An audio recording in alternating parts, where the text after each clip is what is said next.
Bonsoir, bienvenue dans le 19-20 Provençal Côte d'Azur. Au sommaire, un rassemblement contre les féminicides à Istres dans les Bouches-du-Rhône, à l'initiative de Jean-Jacques Bertin.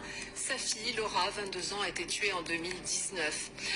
9 Istres dans les Bouches-du-Rhône. 2 associations organisées cet après-midi un rassemblement contre les féminicides. Nous recevons Jean-Jacques Bertin, président de Laura B, 22 ans. Reportage à Istres de Emmanuel Rouillon et Romain Fiorucci. 51 ans. 93 bougies et 93 boules de Noël pour les 93 femmes tuées par leurs compagnons en 2020. Emmanuel, 41 ans. Madalina, 40 ans. Linda, 37 ans. Un nombre qui certes est en baisse, mais reste très alarmant. Alors aujourd'hui à Istres, plusieurs associations font cause commune dans le but peut-être de sauver des vies. À la tribune, Jean-Jacques Bertin, dont la fille Laura est morte l'année dernière sous les coups de son petit ami. Elle avait 22 ans. Ma fille, c'est une personne qui aimait la vie, qui était heureuse, et aujourd'hui, la retrouver ou essayer de casser sa vie, c'est compliqué parce qu'elle ne méritait pas cette vie, en fait, elle ne méritait pas de mourir. Mourir aussi jeune que ça, mourir alors qu'en fait, elle avait tout l'avenir devant elle. Aujourd'hui, ce qui est dur pour moi, c'est que ma fille, elle aurait réussi. C'est pour se faire entendre que les associations de la région ont décidé de s'unir. Si l'équipe municipale d'Istres était à leur côté aujourd'hui, le chemin est encore long pour faire bouger les choses au niveau national. Prévenir pour mieux guérir, mais qui entend ces mots?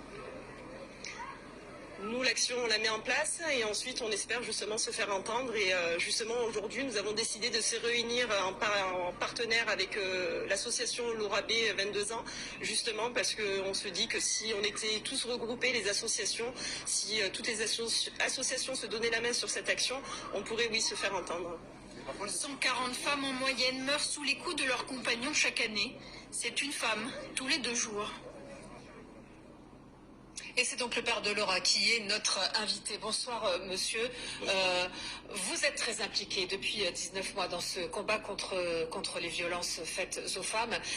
Votre message et votre objectif à vous, quel est-il ? Donc, mon message, ça fait 19 mois que je rencontre des présidentes et des présidents d'associations, des victimes. Et aujourd'hui, mon message, il est qu'on est tous concernés et qu'il faut qu'on s'unisse face à ce fléau. Quand on ose parler d'un fléau, on l'identifie, et si on ose l'identifier et qu'on prend une décision de l'éradiquer, on arrivera à vaincre ce fléau. C'est pas toujours facile de l'identifier. Pour Laura, par exemple, ça a été très rapide, en quelques mois seulement. Alors, ça a pu être compliqué à un moment donné. Aujourd'hui, c'est plus simple parce qu'en face, un fléau, on a mis un mot qui s'appelle le mot féminicide. Féminicide, c'est tuer une femme parce que c'est une femme. Dans le cas de ma fille, c'est un réel féminicide parce que c'est un segment entre le moment où on séduit une femme et le moment où on la tue. Donc, c'est un féminicide. Comment vous allez faire pour toucher ces femmes? Qu'est-ce que vous voulez leur dire? Déjà de s'exprimer, ce que Laura n'a pas fait. Alors voilà, le combat, il est en plusieurs étapes, mais déjà, il faut oser en parler. Il faut que la peur change de camp. Aujourd'hui, c'est les victimes qui ont peur. Les victimes n'ont pas à avoir peur. Aujourd'hui, il faudrait que ce soit les coupables qui aient peur. Ça fait partie de notre combat.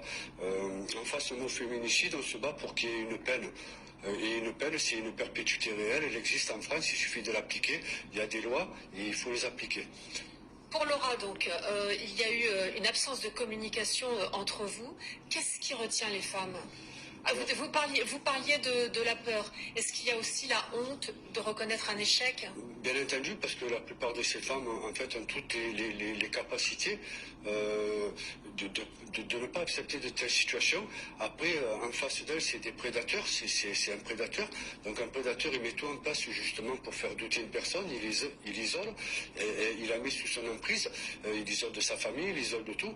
Et à partir de là, cette personne, elle est dans le doute et elle subit. Et le fait de subir, alors qu'elle est consciente qu'elle a des compétences pour se sortir de telles difficultés, elle a du mal à en parler. Et il faut la prendre en charge davantage, c'est ce que vous demandez. Bien entendu, aujourd'hui, un coupable est pris en charge à 100% par l'État. Il faut faire la même chose pour les victimes. On ne les prend pas assez en charge. On les prend en charge sur du court terme avec des solutions qui ne sont pas adaptées. D'hébergement, ça ne suffit pas. Tout à fait. Ouais. Qu'est-ce qu'il faudrait plus? Des vrais projets, en fait. Il faut l'aider, si elle est maman, il faut l'aider en prenant en charge ses enfants, parce que c'est un gros problème. Après, il faut l'aider, un suivi médical, voire psychologique, et surtout qu'elle ait un projet professionnel, y compris passer son permis si elle n'a pas son permis, mais il lui faut envisager un avenir. C'est des personnes qui doutent d'elle, donc il faut les remettre en confiance. Les remettre dans un circuit normal. En tout cas, en 19 mois, vous avez appris beaucoup de choses, Monsieur Bertin, sur ce problème et sur les féminicides. Merci beaucoup C'est moi qui d'être vous remercie. venu d'Istra.